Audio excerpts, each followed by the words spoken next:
দর্শক, আরও একবার আপনাদের স্বাগত জানাচ্ছি। ৭১ সকালে আমরা আলোচনা করছিলাম, আবারও আপনাদের আলোচনায় নিয়ে যেতে চাই। তবে এবার আলোচনার মোড় ঘুরবে ঈদ আর পর্যটনকে ঘিরে।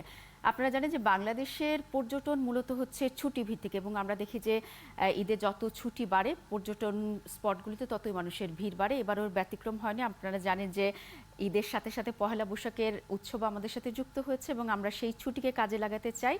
যারা বাড়িতে যেতে পারছেন না নারীর টানে, তারা কিন্তু শেষ মুহূর্তে বেছে নিয়েছেন বিভিন্ন পর্যটন স্পট, এবং সেটি কক্সবাজার হোক, রাঙামাটি হোক, এবং একটু ঢাকা শহরের কাছে গাজীপুরই হোক না কেন, আমরা কিন্তু নিজেদের বিনোদনকে আমরা শেষ পর্যন্ত পর্যটনের মধ্যেই ছড়িয়ে দিতে চাই। আমরা সেই বিষয়গুলো নিয়ে আলোচনা করব। আমাদের সাথে আছেন আপিল মাহমুদ, অতিরিক্ত ডিআইজি ট্যুরিস্ট পুলিশ কক্সবাজার, এবং একই সাথে আমাদের সাথে যুক্ত হয়েছেন সেলিম আহমেদ, পর্যটন সেবা সংস্থার ভারপ্রাপ্ত সভাপতি ও স্বত্বাধিকারী গ্র্যান্ড সেলিম রিসোর্ট। দুজনকেই স্বাগত জানাচ্ছি ৭১ সকালে। প্রথমেই আমরা যেতে চাই আমরা ট্যুরিস্ট পুলিশ অতিরিক্ত ডিআইজি আপনার কাছে।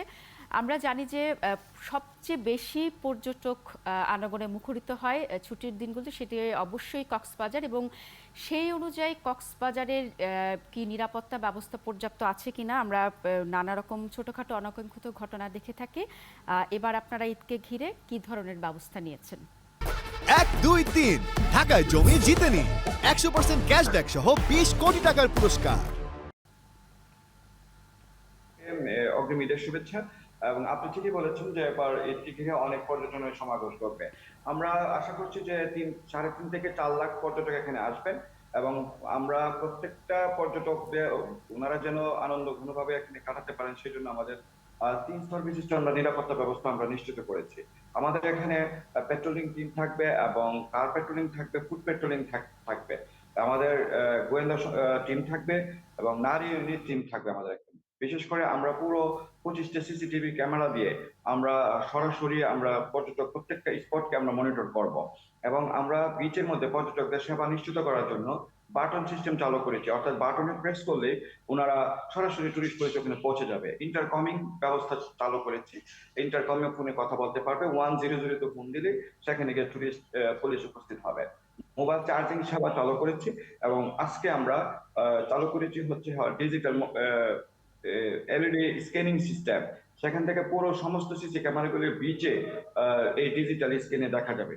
তো সর্বোপরি আমরা যে সব জায়গায় অনাকাঙ্ক্ষিত ঘটনা ঘটতে পারে সেই জায়গাগুলিতে আমরা চিহ্নিত করেছি, এবং যে যারা করতে পারে তাদেরকেও আমরা ডিস্টার্ব করেছি। অলরেডি ২৭ জনকে গ্রেফতার করা হয়েছে, এবং হোটেল মালিক সমিতির সাথে আমরা মিটিং করেছি। তাদেরকে আমরা বলে দিয়েছি যাতে কোনো অতি ভাড়ার কোনো ঘটনা না ঘটে, এবং রেস্তোরাঁ মালিক সমিতির সাথে আমাদের কথা হয়েছে, এবং তারাও যেন কোনো আমাদেরকে কোনো কোনো পর্যটকদেরকে কোনো ধরনের অপ্রীতিকর ঘটনা বা খাবারের ক্ষেত্রে যেন না ঘটে সেই যে দিকটা নজরদারি করার জন্য তাদেরকে বলা হয়েছে। বিশেষ করে ক্যামেরাম্যান, হর্স রাইডার এবং বিচ বাইক সহ সমস্ত স্টেক হোল্ডারদের কাছ থেকে কোনো ধরনের অপ্রীতিকর বা বিব্রতকর কোনো ঘটনা যেন না আসে তাদেরকে আমরা কঠোরভাবে হুঁশিয়ারি করে দিয়েছি। আমরা ডিজিটাল নিরাপত্তার চাদরে আমরা ডেকে দিয়েছি পুরো কক্সবাজারকে। আমরা আশা করছি কোনো ধরনের অপ্রীতিকর এবং কোনো ধরনের বিব্রতকর ঘটনা ঘটার সুযোগ নেই, আর যারা ঘটাবে তাদের বিরুদ্ধে কঠোর হস্তে আমাদের অবস্থান রয়েছে, এবং আমাদের অবস্থান তাদের বিরুদ্ধে খুবই শক্ত। এক্ষেত্রে কোনো ধরনের আমাদের পর্যটককে হয়রানি আমরা টুরিস্ট পুলিশ কক্সবাজার বরদাস্ত করবো না। আপনাদের মাধ্যমে আমরা দেশবাসীকে এবং আমাদের সকল পর্যটককে জানাতে চাই, আপনারা আসুন ওই টুরিস্ট পুলিশ কক্সবাজার ওই দিয়ে। আপিল মাহমুদ, আপনার কথায় নিশ্চয়ই যারা শুনছেন দর্শকরা তারা আশ্বস্ত হলে নিশ্চয়ই তাদের যদি সেই সময় থাকে তারা যাবেন। আমাদের সাথে সেলিম মাহমুদ আছে, তার কাছে একটু জানতে চাই আমরা। সেলিম মাহমুদ, আমরা এক ধরনের প্রবণতা দেখি যে যখনই বেশি পর্যটক কক্সবাজারে যায় সেক্ষেত্রে খাবার থেকে শুরু করে সব সেবা এবং যে হোটেল ভাড়া সেটিও দ্বিগুণ হয়ে যায়। কেন এমনটি হচ্ছে? এবং এটি তো একটি সেবা, দিন শেষে পর্যটন একটি সেবামূলক কাজ, অর্থনৈতিক খাতের পাশাপাশি।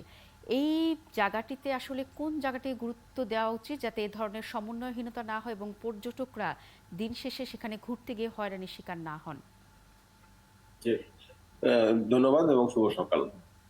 আপনি যে যে বিষয়টি এখানে তুলে ধরেছেন আসলে এটা একটা আমাদের পর্যটনের জন্য একটা অশনি সংকেত, এবং আমরা আসলেও এই জিনিসটা অনেক সময় আমরা শুনতে পাই। আসলেও কক্সবাজারের পর্যটক সম্পর্কে আমার তেমন একটা ধারণা নেই, এই জন্য আমি বলতে পারি না। কিন্তু আমরা যখন মিডিয়াতে শুনতে পাই যে পর্যটক কক্সবাজারে বা বাংলাদেশের বিভিন্ন স্পট গুলোতে যখন বড় ছুটি আসে, লম্বা ছুটি আসে এবং বেশি মানুষের সমাগম ঘটে ইয়াতে, তখনই এই ধরনের ঘটনা ঘটে। এটা আসলে ঘটা উচিত না পর্যটকদের সাথে এবং গোটা বাংলাদেশের স্বার্থে এইটা একটা অনাকাঙ্ক্ষিত ঘটনা।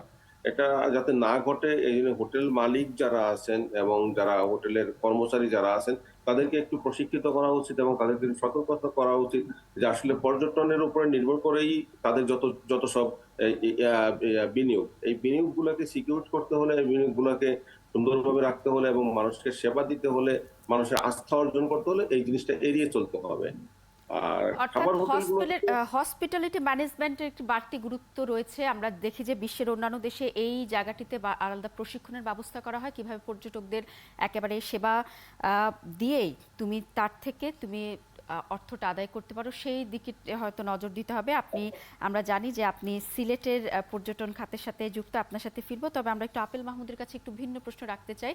আপনি যদিও কক্সবাজারের ট্যুরিস্ট পুলিশের এই মুহূর্তে কর্মরত আছেন, কিন্তু নিশ্চয়ই জানেন যে বান্দরবানের সম্প্রতি বেশ কিছু বিচ্ছিন্ন ঘটনা ঘটেছে কেনেফের, এবং সে কারণে বান্দরবন একটি অন্যতম পর্যটন স্পট হওয়া সত্ত্বেও কিন্তু পর্যটক শূন্য, এবং যারা এ খাতে সংশ্লিষ্ট ব্যবসায়ী তারা বলছেন যে তাদের এই ছুটিটাতে একেবারেই তাদের লস হয়ে যাবে। এটিকে কিভাবে দেখছেন? আমরা কি তাদের আশ্বস্ত করতে পারবো শেষ মুহূর্তে তারা যাতে বান্দরবানে যান এবং বান্দরবানের যে সৌন্দর্য সেটি উপভোগ করেন সাধারণ পর্যটকরা? আপেল মাহমুদ।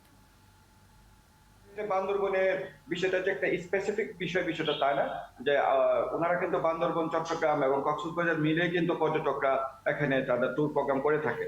তো ওনারা যিনারা পর্যটকরা মনে করতেছেন যে বান্দরবন এখন যাওয়া ঠিক হবে না, তো সেই ক্ষেত্রে কিন্তু ওনারা আমাদের চট্টগ্রাম হয়ে কক্সবাজারে কিন্তু সবাই কিন্তু মুখী হয়েছেন, পর্যটনমুখী হয়েছে। তো এই অবস্থায় আমাদের বান্দরবনের কোনো ঘটনা আমাদের কক্সবাজারের পর্যটনের ক্ষেত্রে কোনো ধরনের প্রভাব পড়বে না এবং পড়ছে না। এবং ইতিমধ্যে আমরা জানাতে চাই আপনাদের মাধ্যমে, ইতিমধ্যে কিন্তু সমস্ত হোটেলগুলো কিন্তু বুক হয়ে গেছে। এবং একটা কথা আপনি বলেছেন যে হোটেল যে ভাড়া বেড়ে যায়, এগুলো কিন্তু 5 স্টার হোটেলগুলোর ক্ষেত্রে একটা এটার উত্তর হচ্ছে যে ওনারা পিক আওয়ারে কিন্তু ওনারা ডিসকাউন্ট দেন না, কিন্তু অফ আওয়ারে ডিসকাউন্ট দেন। তখন পিক আওয়ারে যখন ডিসকাউন্ট দেন না তখন মনে হয় যে ভাড়াটা বেড়ে যায়।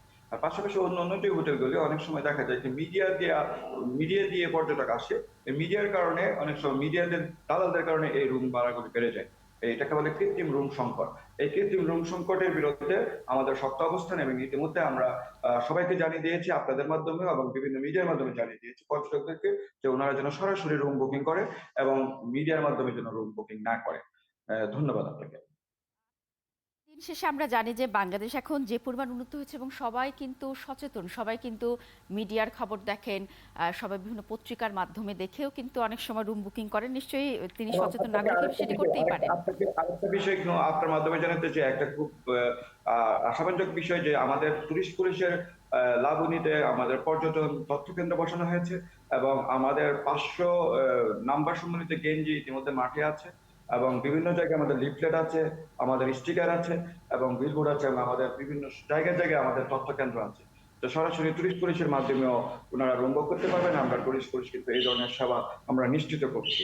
অবশ্যই ভালো, আপনারা সবকিছু নিয়ে প্রস্তুত, শুধু পর্যটকের অপেক্ষায়।